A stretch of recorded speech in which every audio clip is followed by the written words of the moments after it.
حضرت محمد صلی اللہ علیہ وسلم ایک مدت سے تنہائی میں رہنا پسند کرنے لگے تھے۔ زیادہ تر ہرا کے غار میں وقت گزارتے، ہفتوں گھر نہ آتے۔ ایسا لگتا تھا گویا حضور صلی اللہ علیہ وسلم کو دنیا سے نفرت ہو گئی ہے۔ حضور بچپن میں اپنے چچا ابو طالب کے ساتھ شام دیش میں تجارت کے لیے تشریف لے جاتے رہے۔ جوانی میں حضرت خدیجہ کی تجارت کا مال لے جاتے تھے۔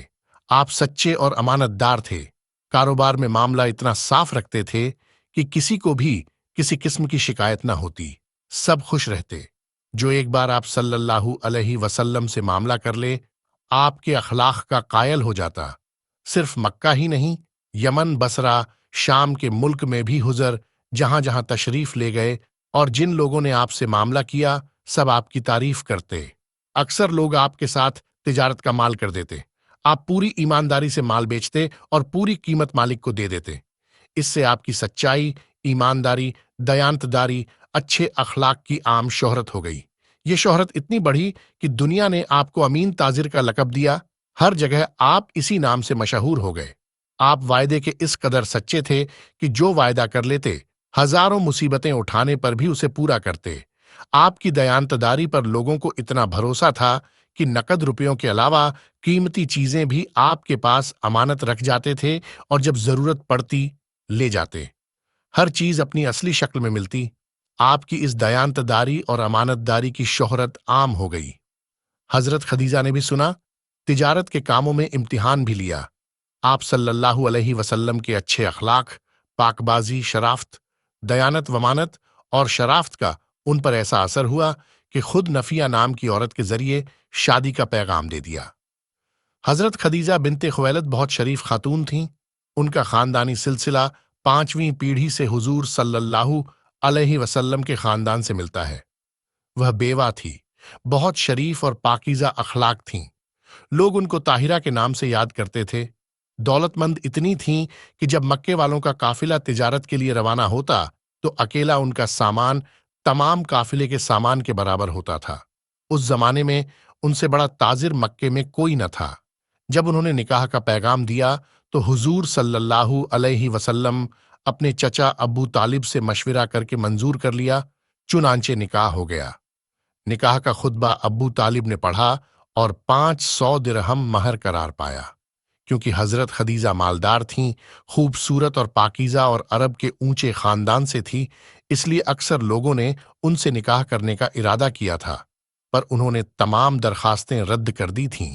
شاید ان کا نکاح کرنے کا ارادہ تھا ہی نہیں، پر حضور صلی اللہ علیہ وسلم کی امانت و دیانت اور سچائی اور اچھے اخلاق کی شہرت سن کر ایسی نچھاور ہوئی کہ خود نکاح کا پیغام دے کر نکاح کر لیا۔ نکاح کے وقت حضور صلی اللہ علیہ وسلم کی عمر 25 سال اور حضرت خدیجہ کی عمر 40 سال تھی۔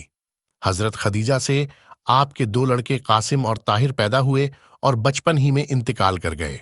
قاسم اس حد تک بڑے ہو گئے تھے کہ سواری وغیرہ پر سوار ہو سکتے تھے۔ قاسم کی وجہ سے آپ کا لقب ابو القاسم مشہور ہوا۔ حضرت خدیجہ سے آپ کی 4 صاحبزادیاں حضرت فاطمہ، حضرت زینب، حضرت رقیہ اور حضرت ام کلثم ہوئی۔ ان میں حضرت رقیہ سب سے بڑی تھیں۔ حضرت زینب کا نکاح ابو العاص بن ربس سے ہوا تھا۔ حضرت ام کلثوم کا نکاح حضرت عثمان غنی رجی سے ہوا تھا۔ ان کی وفات کے بعد حضرت رقیہ حضرت عثمان سے بیاہی گئیں۔ اسی وجہ سے حضرت عثمان کا لقب ذوالنورین تھا۔ حضرت فاطمہ سب سے چھوٹی تھیں۔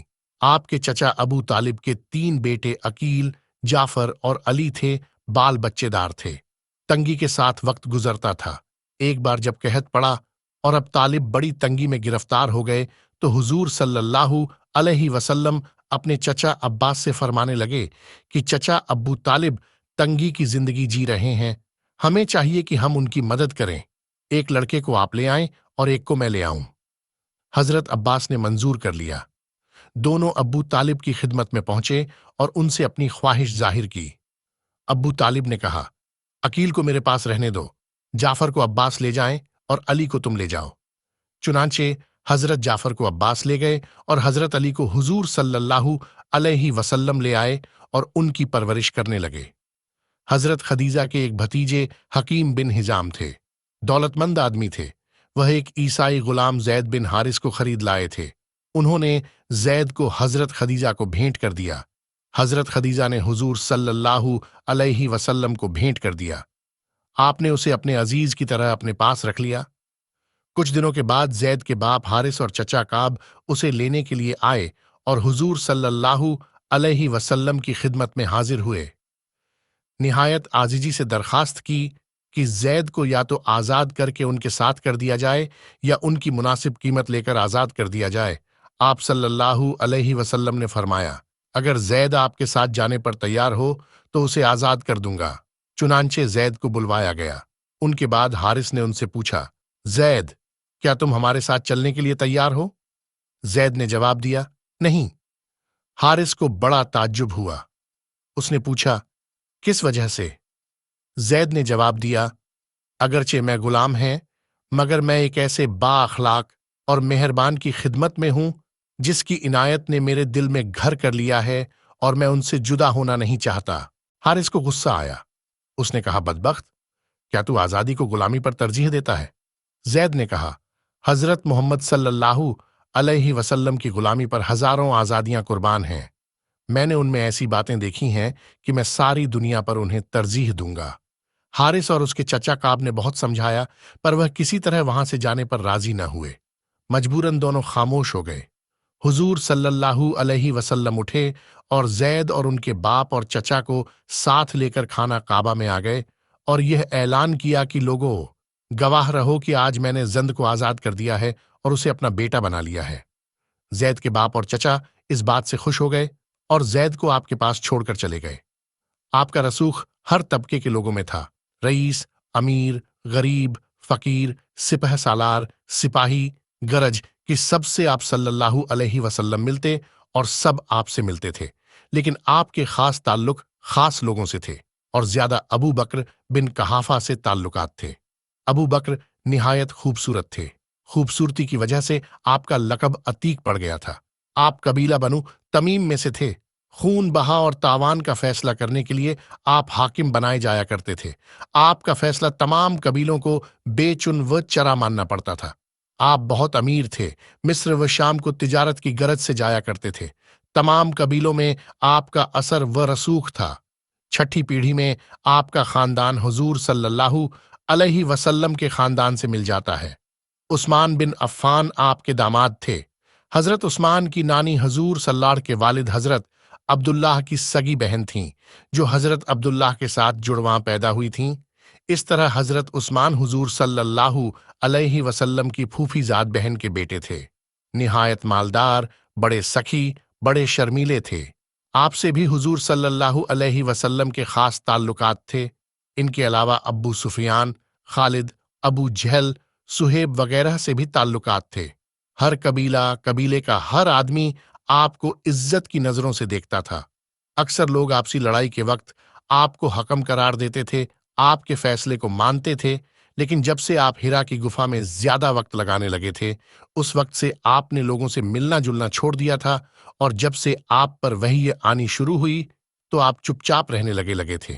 حضرت خدیجہ کو آپ کی خاموشی سے بڑی چنتا ہو گئی تھی، کسی کام میں دل نہیں لگتا تھا۔ حضور صلی اللہ علیہ وسلم خاموش بیٹھے تھے کہ حضرت علی آ گئے۔ حضرت علی آپ ہی کے پاس رہتے تھے، عمر میں بہت چھوٹے تھے۔ خاموش دیکھ کر انہیں کچھ کہنے کی ہمت نہ ہوئی۔ شام تک حضور بیٹھے رہے، رات کو کھانا کھا کر آرام کیا، اس کے بعد وحی آتی رہی۔ ایک دن آپ پہاڑ کے دامن میں بیٹھے ہوئے تھے کہ حضرت جبرائیل تشریف لائے اور انہوں نے وضو کیا۔ حضور صلی اللہ علیہ وسلم نے بھی اسی طرح وضو کیا جس طرح حضرت جبرائیل نے کیا تھا۔ پھر حضرت جبرائیل نے نماز پڑھی۔ اس دن سے حضور نماز پڑھنے لگے۔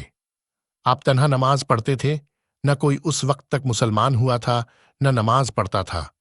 پہلے تو آپ پہاڑی پر نماز پڑھتے تھے، پھر دھیرے دھیرے مکان پر بھی نماز پڑھنے لگے۔ حضور صلی اللہ علیہ وسلم چاہتے تھے کہ دھیرے دھیرے کچھ لوگ مسلمان ہو جائیں، تب اعلانیہ تبلیغ کریں، اور حکم بھی یہی آیا تھا کہ پہلے گھر والوں کو خدا سے ڈراؤ۔ ایک دن آپ صلی اللہ علیہ وسلم بیٹھے تھے کہ حضرت ابو بکر آئے۔ جب وہ بیٹھ چکے تو حضور صلی اللہ علیہ وسلم نے فرمایا، ابو بکر، تم مجھے کیا سمجھتے ہو؟ حضرت ابو بکر نے کہا،